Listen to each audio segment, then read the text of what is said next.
할렐루야. 우리 구원받은 사람들이 사는 삶을 신앙생활이라고 말합니다. 또는 믿음생활이라고 하지요. 구원받은 사람들이 사는 생활이 신앙생활입니다. 이 말은 곧 구원을 받기 위해서 신앙생활을 하는 것이 아니고 하나님이 특별하신 역사와 그 섭리 가운데서 구원을 이미 받았기 때문에 이제 우리는 신앙으로 삽니다. 그리고 믿음으로 삽니다. 그리고 이렇게 신앙과 믿음으로 사는 그 삶의 목적, 무엇 때문입니까? 하나님께 영광을 돌리기 위해서 그렇게 삽니다. 신앙생활하는 것은, 믿음생활하는 것은 하나님께 영광 돌려 그 하나님을 영화롭게 해드리기 위해서 신앙생활 하는 겁니다. 할렐루야. 그러므로 이 하나님께 영광 돌리는 신앙생활은 그럼 어떤 삶이냐? 그것은 곧 복음 안에 사는 것입니다. 예수 안에 사는 것입니다. 예수님이 곧 복음입니다.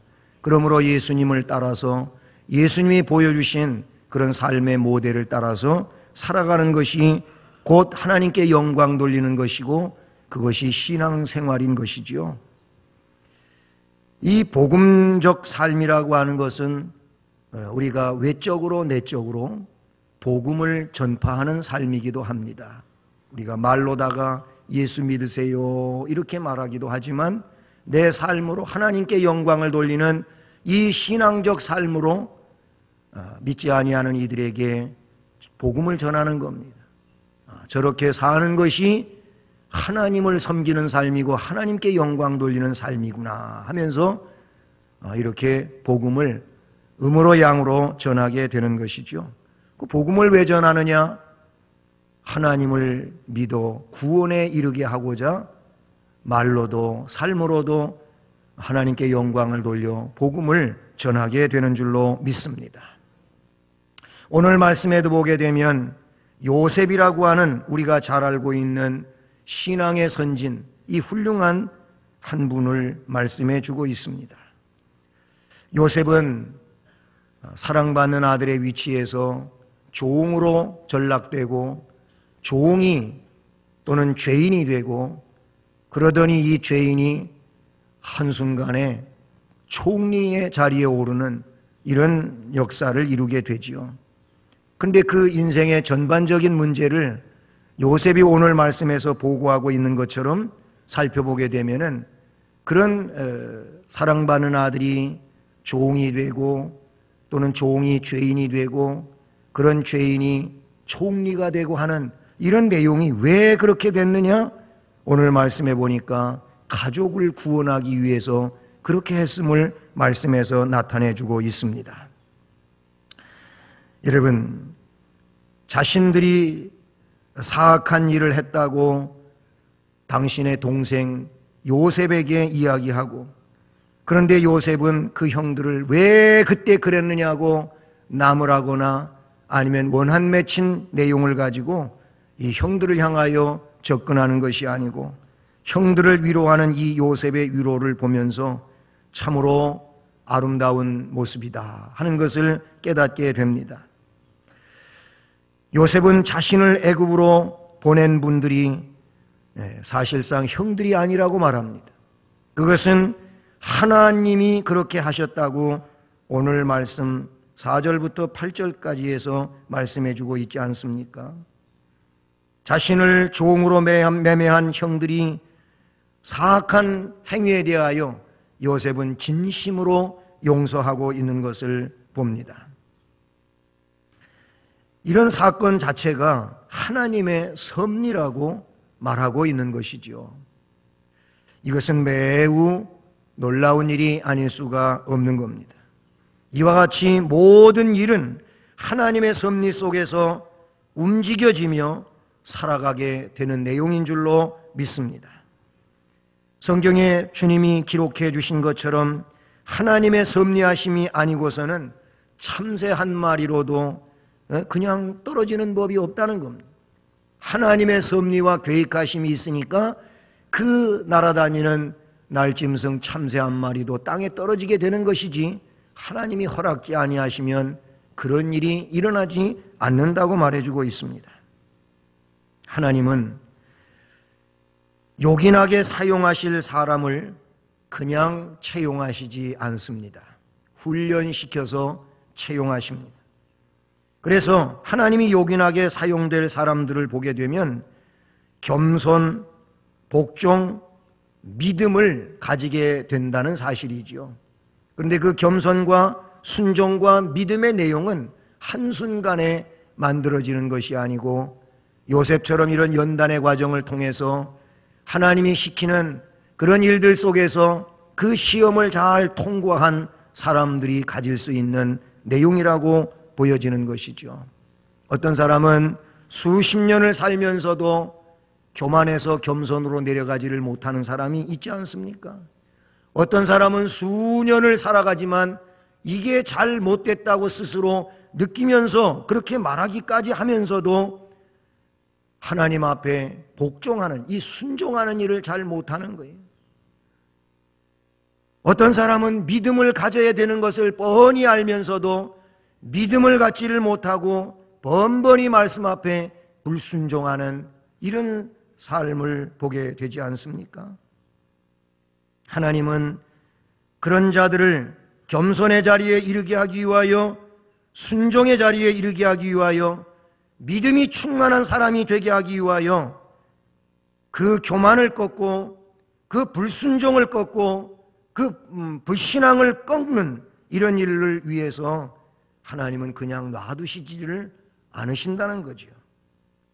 그냥 그렇게 한평생을 살아도 될 사람이라면 하나님이 관심도 없으시겠지만 정말 하나님이 관심이 있어서 그래서 들어 쓰시기를 원하신다면 하나님은 연단시키셔서 그래서 쓰신다고 하는 사실을 말씀드리는 겁니다. 요셉의 시련은 교만을 말끔히 씻어내고 하나님과 흔들리지 않는 관계를 맺게 하기 위해서 필요했던 과정이었다는 사실이지요. 그래서 요셉은 혹독한 영적 훈련을 치러내면서 결국은 큰 그릇으로 그렇게 쓰여질 수 있게 된 줄로 믿습니다. 그 훈련 기간은 13년에 이어졌었다고 하는 것을 우리는 성경에서 찾아보게 됩니다. 하나님은 요셉에게 적어도 크게 4가지 시험을 감당하게 하셨습니다. 요셉의 각각의 시험을 요셉은 성공적으로 마쳤으며 마침내 4번째 이 마지막 시험을 통과한 후에 비로소 하나님이 원하시는 자격을 갖추고 또 큰 인물로 그렇게 쓰여졌던 것을 보게 됩니다. 요셉에게 주어졌던 그런 환난적 시험은 무엇입니까? 이미 앞에서도 말씀을 드렸지만은 그 첫째 내용은 형제들의 배신이라고 하는 겁니다. 배신. 요셉은 아버지에게 사랑받는 아들이었습니다. 그것도 그 어떤 아들들보다도 더 크게 사랑을 받았어요. 물론 부모가 많은 자녀들 가운데 한 아이를 편애해서도 안 되는 일이라고도 느껴지겠지만은 어쨌든 성경에 보니까 요셉은 아버지로부터 다른 아들들보다 돋보이는 사랑을 받고 그래서 요셉은 색동옷, 이 채색 옷을 입고 돋보인 삶을 살게 되었어요. 그런데다가 요셉은 이상하게 꿈을 잘 꾸는데 꿈도 높은 자리에 오르는 꿈만 꾸는 거예요. 그래서 형제들도 그 요셉에게 엎드려서 절하고 부모님까지도 그 요셉에게 엎드리는 이런 높은 권세의 자리에 대한 꿈을 꾸게 되지요. 꿈을 꾸고 나면 이 얘기를 또 고지고대로 다 또 해내 하니까 형들은 미운데 더 미운 존재가 되는 겁니다. 지가 뭔데, 우리 동생의 한 사람인데 지가 뭔데 높은 사람이 돼? 그리고 우리가 저한테 절한단 말이야? 저 녀석 진짜 기분 나쁜 얘기만 한다는 거죠. 그래서 형들은 이 요셉을 아버지의 사랑을 독차지하고 있어서 미워하고 높은 자리에 올라서 형들이 절한다거나 이야기하니 미워해요. 이 미움이 커진 나머지 어떤 한날 이 동생을 노예 상인에게 팔아넘깁니다. 창세기 37장의 내용을 보면 그 전모에 대한 이야기가 기록이 되어져 있어요. 그래서 형제들의 손에 의해서 노예로 팔리게 됐는데, 여러분, 형들이 노예로 팔아먹는 이런 일보다 더 비참한 상황이 어디 있냔 말이에요. 내 가족이 나를 인신매매를 했다고 생각해 보세요. 이것처럼 충격적인 일이 어디가 있어요? 이것처럼 비참한 일이 어디 있냐? 요셉은 그런 처지가 되었습니다. 만일 그러한 일이 우리에게 일어난다면 보통 10명 중에 8명이나 9명은 가냥 안 둔다는 거죠. 언젠가는 내가 복수하고 말 거다. 도대체 나를 이렇게 배신하고 나를 팔아먹어? 나한테 기회만 온다면 언제든지 난 꼭 빚을 갚아주고 말 거다. 복수의 칼날을 간다, 그런 얘기죠. 그러니 이 배신이라고 하는 것은 인생에 있어서 가장 견디기 어려운 문제라고도 볼 수 있어요. 그것도 가장 가까운 사람에게 배신을 당한다면 그러잖아요. 여러분, 우리가 인생을 살면서 배신당한다고 할 때가 있잖아요. 친구에게 그럴 수도 있고, 동업자에게 그럴 수도 있고, 아니면 등등 우리의 주변 상황에서 그렇게 믿었던 사람이 나를 배신하면 이 배신감 때문에 너무나도 충격을 받고 소가리를 앓면서 그렇게 어두운 날을 살아가는 일들이 있단 말입니다. 요셉은 배신당했어요. 형들에게 배신당했어요. 17살 때 일어난 일입니다. 그런데요, 하나님은요, 즉 하나님께 크게 쓰임받는 사람들을 보면 역사 속에 있는 인물들도 그렇지 않아요? 어떤 지도자들의 경우 대개 한두 번은 배신을 당한 경험들이 있다는 겁니다. 하나님이 나중에 그들을 높이 들어 쓰시느냐 들어 쓰시지 않느냐 하는 문제는 그들이 그 상황을 어떻게 처리하느냐에 달려 있어요. 그들이 어떻게 그 문제를 풀었느냐에 따라서 크게 쓰실 수도 있고 아니 쓰시지 않을 수도 있다는 겁니다. 배신의 경험을 잘 극복할 수만 있다면 하나님의 사람으로 거듭나게 되는 줄로 믿습니다. 용서하지 못하는 마음, 증오에 찬 원한을 버리지 못하는 이런 탓에 하나님 나라에서 쓰임받지 못하는 이런 상황도 생긴다는 것이죠. 하나님의 축복을 원한다면 그러므로 형제와 자매에 대한 원한을 버리고 기꺼이 용서하는 이 통 큰 마음이 있어야 된다는 사실이죠. 할렐루야. 요셉은 첫 번째 문제가 뭐였냐면 배신감이었습니다. 배신감. 배신감 때문에 일생을 어둡게 살질 않았다는 것이죠. 두 번째 요셉에게 있었던 시험의 문제는 뭐냐면 도덕적 순결을 지킬 수 있었다는 겁니다. 도덕적 순결. 애굽의 종으로 팔려간 요셉, 미디안 상인들이 요셉을 그의 형들에게 사가지고 은이십에 샀지요. 그래서 저 이집트 노예시장으로 데리고 가서 그 노예시장에서 이 멀끔하게 잘생긴 17세 되는 소년을 노예로 팔아먹는데 아마 노예 상인들은 훨씬 더 많은 금액을 받았겠지요. 그런데 이 요셉을 노예로 사간 사람은 바로의 친위대장 보디발이라고 하는 고관이었습니다. 그래서 이 고관의 집에서 노예로 살게 되었는데 보디발이라고 하는 이 친위대장이 요셉을 노예로 사가지고 와서 젊은 친구를 지켜본 겁니다. 잘하나 못하나 지켜봤더니 인격적으로도 그렇고 됨됨이가 괜찮은 거예요. 너무 신통하게 침착스럽고 그리고 진실하고 충성스럽고 그러는 거예요. 눈여겨봤는데 변하지 않고 그런 인물이었어요. 그래서 이 노예 하나 잘 사왔다 해가지고 이 요셉을 가정 총무로다가 임명을 해버립니다. 물론 노예는 노예지만 가정의 전체적인 일을 보살피는 이런 청지기가 되었어요. 여기까지는 좋았는데 이 보디발의 아내가 무엇이 부족하겠습니까? 그런데 이 여인이 음란죄에 빠지게 됩니다. 이 용모가 빼어나고, 성경에 보니까 그렇게 용모가 빼어나고 아름다운 청년 요셉으로 나와요. 그래서 이 아름다운 용모를 지니고 있는 요셉을 이 여인이 흠모하게 됩니다. 그래서 어느 순간부터 유혹에 빠집니다. 유혹하는 거예요. 자꾸 이 젊은 청년 요셉을 유혹을 합니다.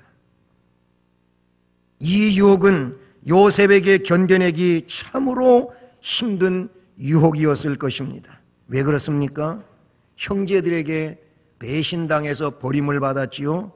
그런데 노예가 돼가지고 어디 따뜻한 관심 제대로 못 받아보고 살았는데, 지금 이 여인으로부터 따뜻한 관심을 받아보니 이것이야말로 어떻게 보니까 마음속에 힘이 되고 위로가 될 수도 있지 않겠습니까? 버림받은 상처를 가지고 있는 사람이 누구로부터 관심을 받게 되면 이상하게도 마음을 빼앗기는 일이 인간 세계에는 흔하지 않습니까?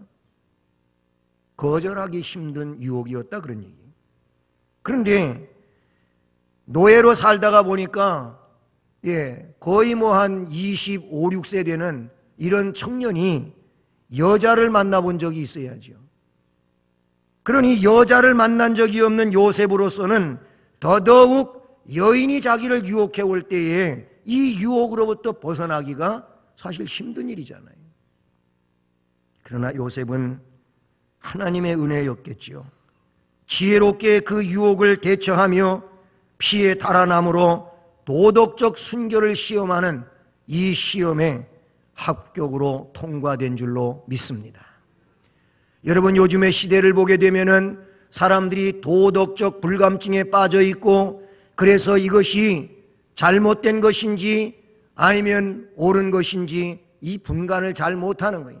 이 정도쯤이면 다른 사람들 다 그냥 행하며 지나가는 일인데 이 정도는 괜찮은 거야. 시대가 그런데 하면서 순결의 문제를 대수롭지 않게 여기면서 사는 시대가 되었어요. 그래서 이 시대에는 성적인 문제도 많이 발생되어지고, 어떻게 사람이 저럴 수가 있느냐고 하는 지탄의 대상이 되는 그런 사람도 생겨나는 시대가 아닙니까? 이런 시대예요. 그러나 요셉은 이 여인이 한순간에 자신에게 덤벼들고 할 때에, 그날은 그 여인이 있는 방에 이제 물건 조사하러 들어갔던 것 같아요. 근데 아무도 없고 그 여인하고 자기만 단 둘인데 이 여인이 그날도 그렇게 유혹을 하는 겁니다. 요셉은 그때 한 말이 있어요. 어떻게 내가 하나님 앞에 죄를 범할 수 있습니까? 그 한마디에 있어요. 나는 하나님 앞에 내 이 정결을 지키고 내 순결을 지키고 나는 죄를 지을 수 없습니다. 사람과의 문제가 아니고 하나님과 나의 문제이기 때문에 하나님 앞에 나는 의로워야 되고 하나님 앞에 나는 정결해야 되고 하나님 앞에 나는 순결해야 된다고 그는 말했어요. 옷을 붙들고 늘어지니까 빠져나올 길은 그냥 옷을 벗고 나오는 수밖에 없는 거예요. 그래서 옷이 벗겨진 채로 뛰어나오게 됩니다. 근데 이것이 문제가 되었어요. 이 도덕적 순결은 지켰지만 문제가 되는데 그것이 뭡니까? 이 여인이 자기의 요청대로 되어지지 아니하니까 요셉을 미워하게 되고, 요셉을 미워한 나머지 요셉에게 성폭행죄를 뒤집어 씌우는 겁니다.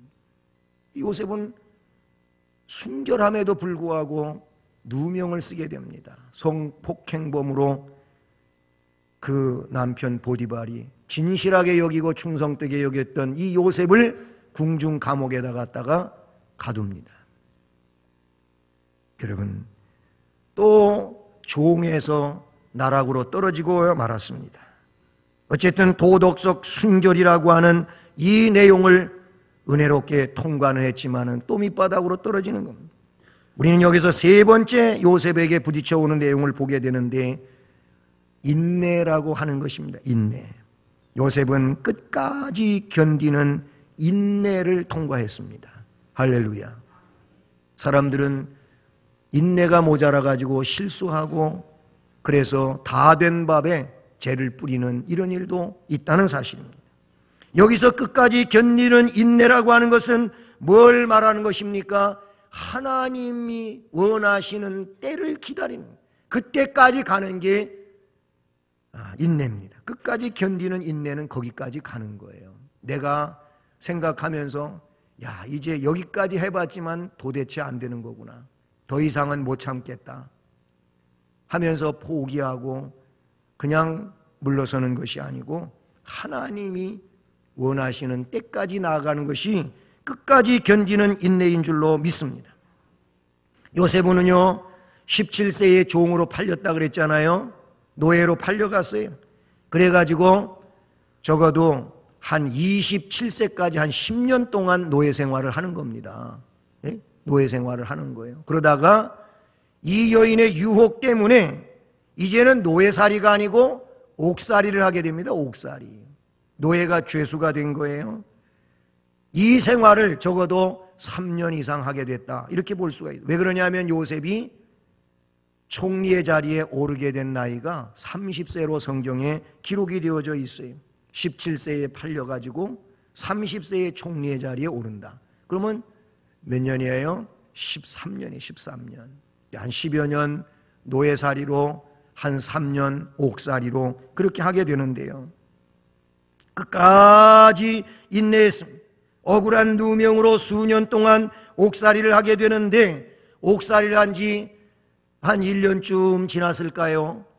그런데 그 오간에 바로 왕을 가까이에서 섬기던 두 사람이 뭘 잘못했는지는 모르지만은 투옥됩니다. 한 사람은 이 빵을 만드는, 그래서 왕을 섬기는 이런 사람이 들어오게 되었고, 또 한 사람은 술 시중 드는 이런 관원이 들어옵니다. 두 사람이 동시에 들어왔어요. 이 사람들이 옥에 들어와서 며칠이 지났는데 꿈을 꿉니다. 꿈을 꿨는데 꿈 얘기를 자기들끼리 둘이서 주고받는데 요셉이 가만히 들어보니까 내용이 심상치 않은 내용이에요. 그래서 꿈을 얘기를 해줬어요. 근데 이게 꿈을 요셉이 얘기해 준 대로 그대로 돼버리고 말았습니다. 예를 들어서 떡 시중 드는 관원은 처형될 거라고 얘기했고요, 술 시중 드는 관원은 복직할 거라고 얘기를 해줬거든요. 근데 그대로 됐어요. 그래서 이 술 시중 드는 관원이 복직하기 위해서 이제 추록을 하는데 요셉이 붙들고 간청했어요. 예. 이제 꿈대로 되어져서 그렇게 복직을 하시니 축하드립니다. 그런데 저는 억울하게 옥살이를 하고 있거든요. 그러니 높은 자리에 나아가시면은 저를 꼭 기억해가지고 제가 이 옥에서 풀려나갈 수 있도록 좀 조처를 취해 주십시오.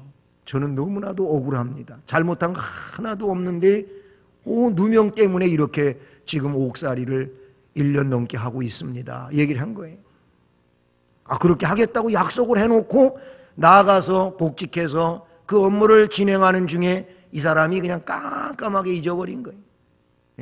그 오간에 있는 훌륭한 청년, 억울한 누명을 쓴 청년, 이 청년을 기억해야 되는데 까맣게 잊어버리고 2년을 지난 거예요. 성경에 보니까 만 2년 만에 그런 얘기가 나와요.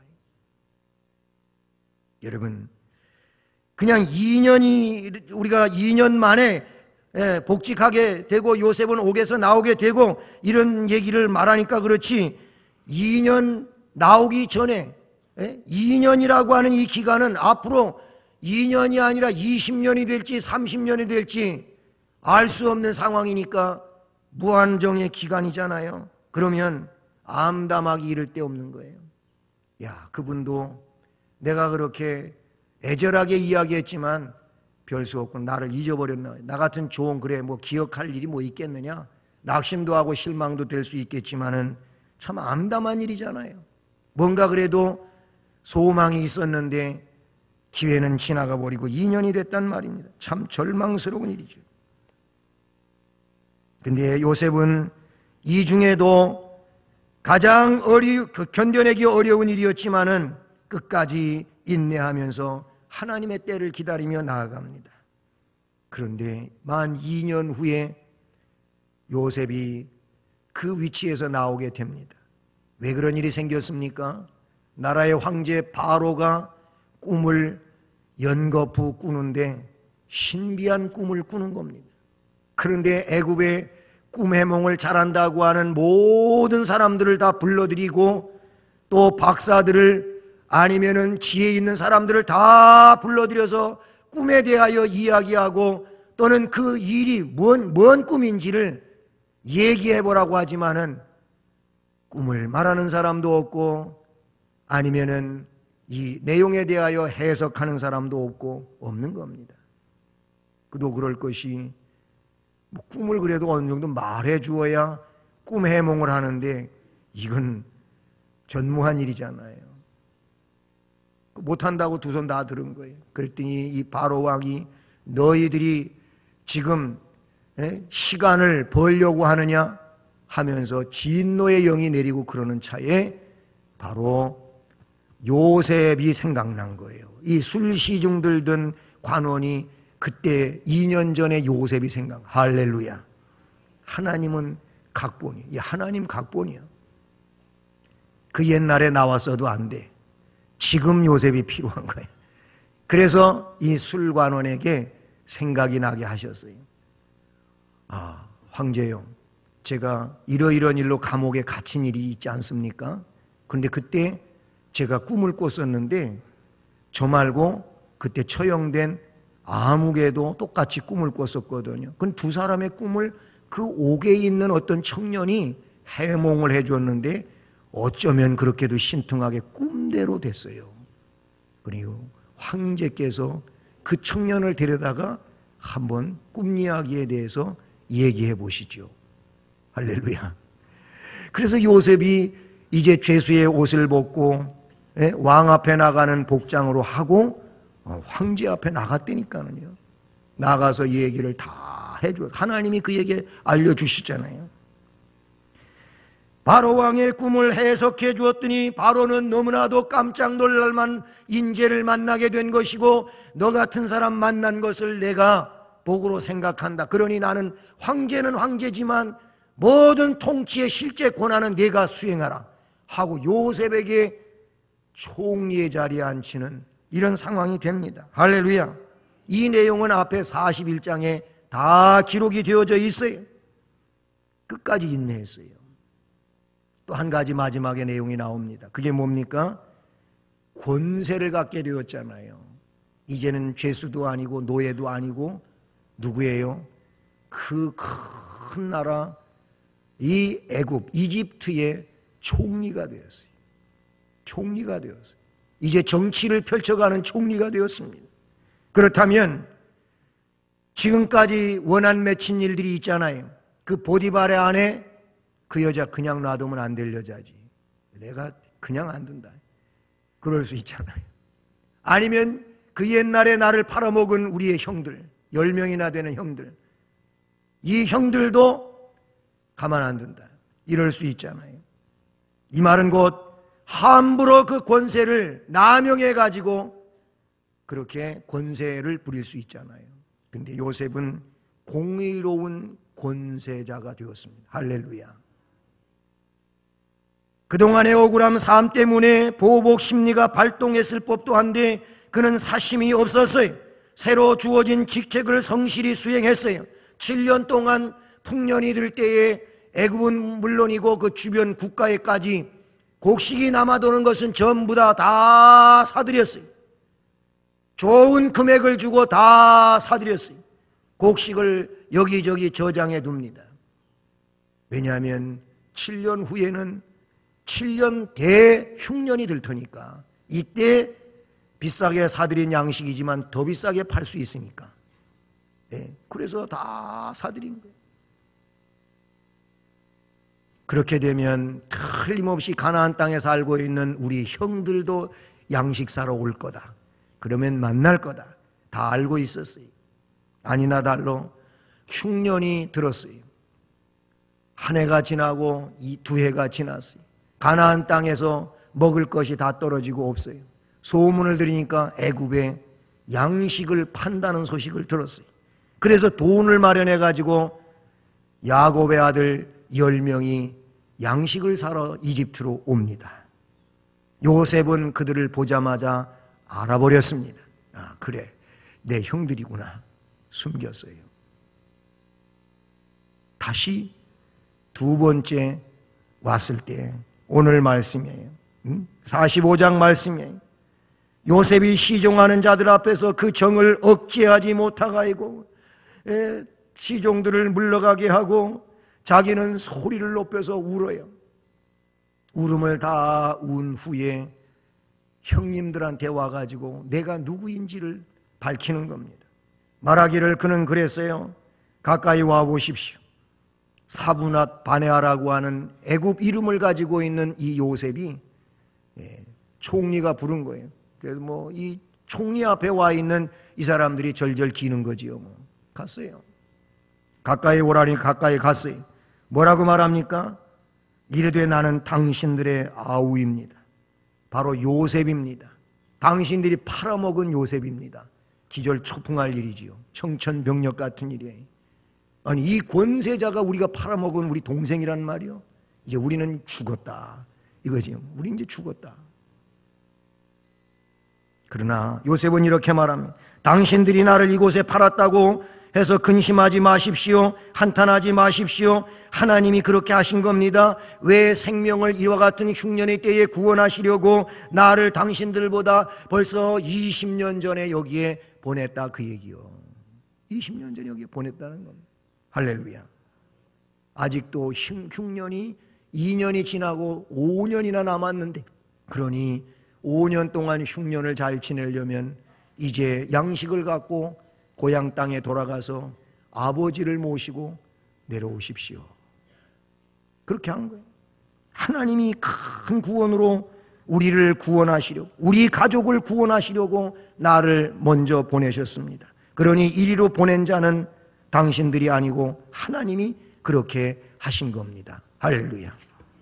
뭐예요? 권세를 남용하지를 않았어요. 권세를. 거기만이 아니에요. 아버지가 애굽에 와서 사시면서 이제 임종을 하게 됩니다. 그래도 아버지 그늘에서 이 형들은 아버지 때문에 우리 동생이 높은 권세자이지만 우리를 그래도 함부로 하지 않고 그랬는데 아버지가 돌아가셨으니 이제 우리는 죽었다. 그러니 그냥 있으면 죽을 테니까 요셉의 좀 환심을 사보자. 그래가지고 50장의 말씀을 보게 되면 50장은 창세기 마지막 장이잖아요. 거기 끝부분에 이런 말이 나와요. 이 형들이 아버지 돌아가셨으니 아버지가 돌아가시기 전에 이런 유언을 했다고 말하자. 그 유언의 내용이 뭐냐면 창세기 50장 17절에 그랬어요. 내 형들이 내게 악을 행하였을지라도 이제 바라건대 그들의 허물과 죄를 용서하리라 하셨나니 당신네 아버지 하나님의 종들인 우리 죄를 이제 용서하소서. 아버지가 돌아가시기 전에 형들이 잘못했지만 형들을 용서해 주라고 유언을 하셨다고 얘기한 거예요. 요셉은 이 이야기를 듣는 순간 너무 가슴이 아팠어요. 그래서 말씀해 보니까 울었다 그랬어요. 왜냐하면 벌써 다 용서해 주었는데 우리 형들은 그 옛날에 그 일이 마음에 걸리고 죄스러워가지고 저렇게 죽을까봐 두려워서 저러는 모습을 보니까 마음이 아팠던 거예요. 그래서 울었어요. 이 말은 곧 진심으로 용서한 내용이고 그 권세를 함부로 사용하지 않는 요셉의 모습을 보여주게 되는 것입니다. 그러니 걱정하지 마십시오. 두려워하지 마십시오. 당신들도 내가 잘 지켜드릴 테고 당신의 자식들까지도 내가 지켜줄 테니까 걱정하지 마시라고. 할렐루야.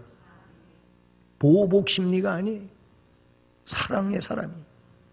예수님도 고난을 통하여 인류를 구원하신 것처럼 요셉은 고난을 통해서 가족을 구원하게 되었습니다.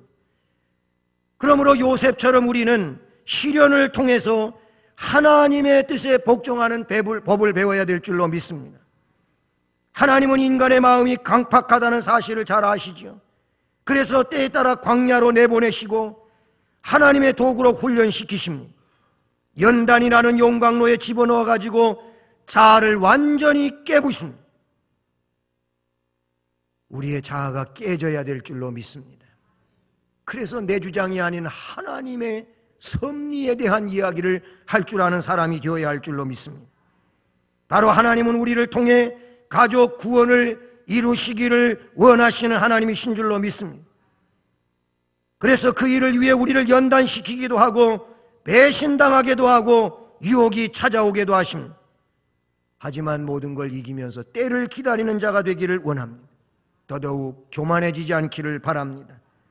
세도를 부리는 자가 되지 않기를 바라는 것입니다. 오히려 긍휼히 여기고 진정으로 용서함으로써 하나님께서 우리에게 주신 사명을 감당하고 하나님 앞에 영광을 돌리는 은혜자들이 되시기를 주님의 이름으로 축복합니다.